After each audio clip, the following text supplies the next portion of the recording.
It's probably fair to say that Bitcoin is not anti-religious, but Catholic theology might be anti-Bitcoin, at least in its raw form. So let's take a look at the evidence. Bitcoin is immutable and scarce. Catholic theology agrees. As Pope Francis says, God does not change and true value does not decay. Stability, permanence, and non-inflation, this aligns with divine immutability. Bitcoin gets a pass here. Next, Bitcoin is unconfiscatable. Catholics conditionally agree. The Vatican repeatedly affirms private property, but always under moral law and legitimate authority.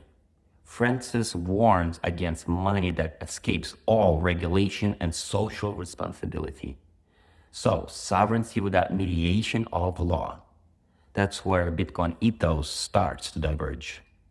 Third, Bitcoin is decentralized. Catholic theology disagrees.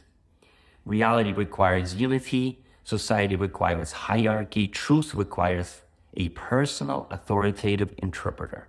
In Catholic Church, unity is sacramentally represented in the Pope, the Christ Vicar. Pure decentralization fragments moral order. Fourth, Bitcoin is transparent. Catholics somewhat agree with Acadia.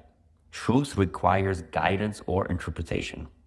Francis warns that information alone does not equal wisdom. Transparency without interpretation leads to confusion and truth. Most Bitcoin maximalists would probably ache at that statement. Truth to them is self-evident, and Bitcoin ledger reveals financial truth.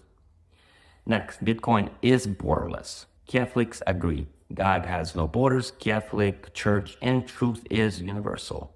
No conflict here. Lastly, Bitcoin is trustless. No intermediaries required. Catholic theology strongly disagrees. The Church requires mediation like bishops, priests, sacraments, and authority. As Pope Francis says, grace is not self-administered. No intermediaries means no unity. So here's the irony. Catholic theology supports value, order, and stability, but rejects sovereignty without mediation. That's why Catholic value align with the US institutional economic systems, not raw Bitcoin. And why Bitcoin ETFs like IBIT fit Catholic principles better than self-custody. Ultimately, I hope your principles and investment strategy align.